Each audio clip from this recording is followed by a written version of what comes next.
కోరుకుంటున్నాం. అందరికీ నమస్కారం అండి.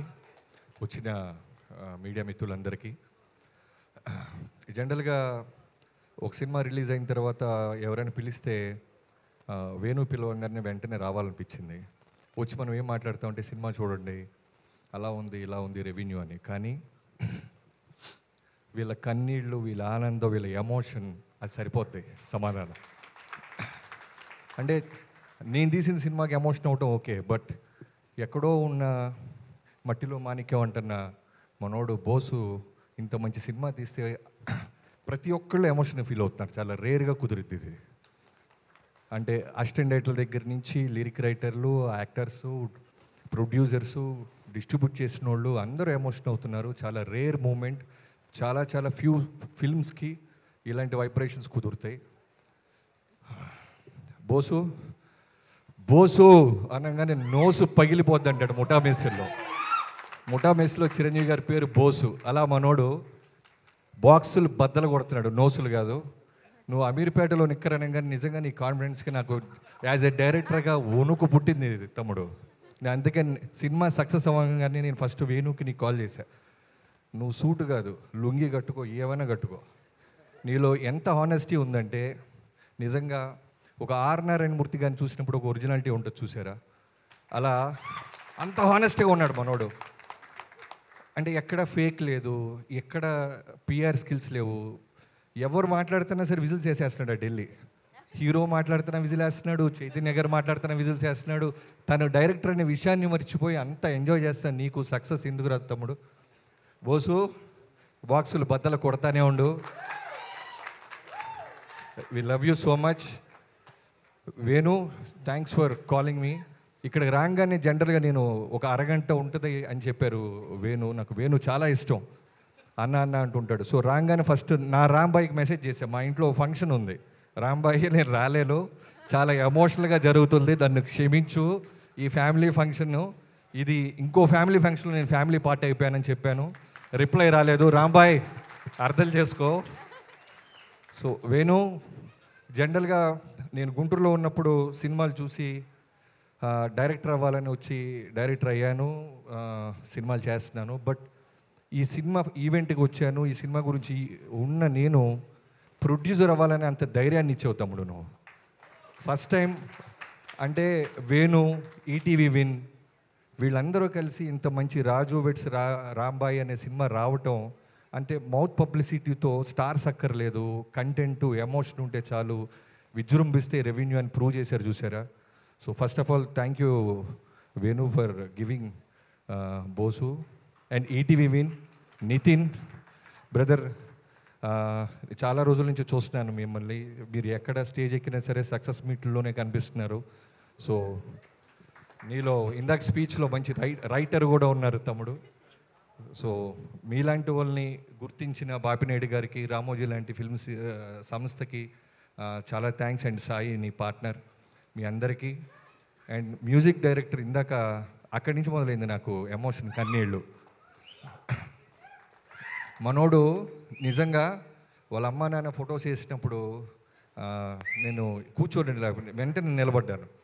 నిజంగానే మన పేరెంట్స్, నాకు మా మదరు ఫాదరు, నా ఫాదర్ ఉండేవాళ్ళు వాల్తేరు వేరే దాకా, బట్ మా మదరు నేను రైటర్గా సోలో కార్డు లేనప్పుడే కాలం చేశారు. అప్పటి నుంచి నాకు ఆ వెలితి, ఆ పెయిన్, ఆ బాధ తెలుసు. సో నువ్వు ఆ విజువల్ వేయంగానే అనిపించింది నిజంగానే తల్లిదండ్రులు మర్చిపోనోడు ఎవ్వడూ కూడా జీవితంలో గొప్పోళ్ళే అయి ఉంటారు. సో తప్పకుండా నీ సంగీతం, అందరూ అదే మాట్లాడుతున్నారు. ఫస్ట్ సినిమాలో గెలవాల్సింది సంగీతం, ఆ తర్వాత డైలాగ్స్, ఆ తర్వాత విజువల్స్, ఆ తర్వాత ఏదైనా కంటెంట్. ఫస్ట్ మార్కెట్లోకి వెళ్ళేది సంగీతం. అలాంటి సంగీతంతో ఈ జనాన్ని రాబట్టిన నీకు నిజంగా చాలా చాలా పెద్ద భవిష్యత్తు ఉంది తమ్ముడు.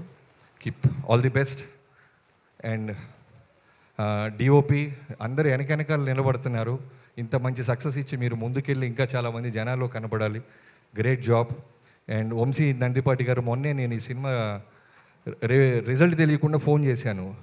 సార్ వంశీ గారు రాజా చేయి వేస్తే అన్నట్టు మీరేంటి సార్ ఎడిట్ రూమ్లో నుంచే సినిమాని జడ్జి చేస్తున్నారు అని. వేణు, ఇందాక నువ్వు ఒక మాట అన్నావు, ఈ సినిమా చూసి ఎవరో ఒక నలుగురు వచ్చి సగంలో నుంచి నడుచుకుంటూ వెళ్ళిపోయారని. నాకు ఒక మూమెంట్ అనిపించింది, ఒక మూమెంట్ గుర్తొచ్చింది. ఫైట్ క్లబ్ అని 1999లో బ్రాడ్ పిట్తో సినిమా వచ్చింది. ఆ సినిమా రాగానే చాలామంది పెద్ద పెద్ద మీడియా సంస్థలు సినిమా బాగాలేదు, డిజాస్టర్, వర్స్ట్ ఫిల్మ్, ఇలాంటి సినిమా అసలు రాకూడదు అని రాశారంట. ఓ 1-2 ఇయర్స్ తర్వాత ఆస్కార్ వచ్చిన తర్వాత బ్రాడ్ పిట్ డైరెక్టర్ అందరూ కలిసి స్టేజ్ మీద ఆ 4 సంస్థలకి థ్యాంక్స్ చెప్పినాయి. చదివి మరి మీ జడ్జిమెంట్ ఇది ఆస్కార్ దాకా వచ్చింది, one of the cult film అయింది అమెరికాలో అని. సో అలా అనిపించింది.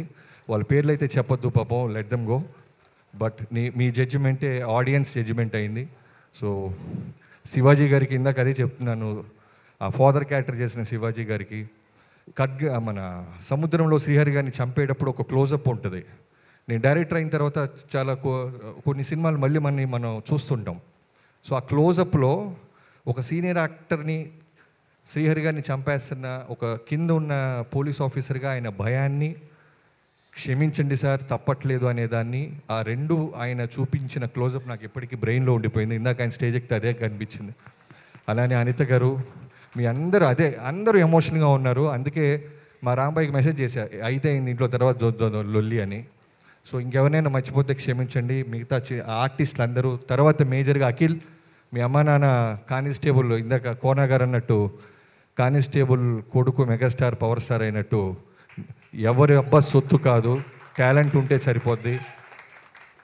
సో ఫోకస్డ్గా ఉంటే సరిపోద్ది. సక్సెస్ ఖచ్చితంగా ఏదో రోజు మనం వెతుక్కుంటూ వస్తానికి అఖిల్ కూడా వన్ ఆఫ్ ద రీజన్గా నిలబడ్డాడు. అండ్ రాంబాయి, నువ్వు భవిష్యత్తులో ఎన్ని సినిమాలు చేసినా రాంబాయి అంటే నువ్వే గుర్తొస్తావు అమ్మా. గ్రేట్ సావిత్రి గారితో నేను పోలుస్తున్నారంటే చిన్న విషయం కాదు. నిజంగానే టీజర్ చూసినప్పుడు, ట్రైలర్ చూసినప్పుడు ఎంత బాగా అనిపించిందంటే ఆ అమ్మాయి చాలా హానెస్టీగా ఉంది. ఈ 2 పాత్రలు నిజంగా ఆ ఒరిజినల్ లవ్ స్టోరీ ఉన్న క్యారెక్టర్లు వెతుక్కొని మీ ఇద్దరి దగ్గరికి వచ్చి అనిపించింది. So I wish you all the best. ఆగన్నా. సో తర్వాత చైతు గారు, నిజంగానే మా రవి గారు చెప్పినట్టు చచ్చిపోతే బాగుండని అంత భయంకరంగా చేశాడంటే చిన్న విషయం కాదు. మీకు చాలా చాలా చాలా చాలా పెద్ద భవిష్యత్తు ఉంది మీకు, మీరు తడిగొట్టేసుకోవచ్చు హ్యాపీగా. సో ఇంకెవరైనా మర్చిపోతే క్షమించే. ఎడిటర్స్, అసిస్టెంట్ డైరెక్టర్స్ అందరికీ పేరు పేరున థ్యాంక్ యూ సో మచ్. ఈ సినిమా ఖచ్చితంగా చూడండి అని చెప్పాల్సిన అవసరాన్ని దాటేసింది. ఈ స్టేజ్ మీద ఉన్న ఆనందమే దీనికి పెద్ద సాక్ష్యం. I wish you all the best and keep growing. Thank you so much. అందరికీ మర్చిపోయింది, క్షమించు. ఫైనల్గా తమ్ముడు, నువ్వు పాటలు రాసినట్లేదు, యుద్ధం చేసినట్టుంది ఇందాక. అలా అగ్రెసివ్గా రాసావు పాటలు. సో తప్పకుండా మా చిరంజీవి గారి సినిమాలో కూడా మీరు రాస్తే మా పాటలు బాగుంటాయి అనిపించింది. అండ్ బోసు, నేను స్టేజ్ మీదే అడుగుతున్నాను, నా నెక్స్ట్ చేయబోతున్న చిరంజీవి గారి సినిమాలో నువ్వు ఒక క్యారెక్టర్ చేయాలి తమ్ముడు. బాస్తో చేయాలనిపించింది నాకు. ఎందుకంటే ఆ హానెస్టీ నాకు చాలా బాగా నచ్చింది. చాలా రేర్గా కనిపిస్తారు. ఓకేనా కాదా? Thank you so much. That's amazing. కాదు బాబీ గారు, మేము ఏదైనా అప్డేట్ బాస్ గారి cinema update boss is acting with boss, ఇది అప్డేట్. ఓకే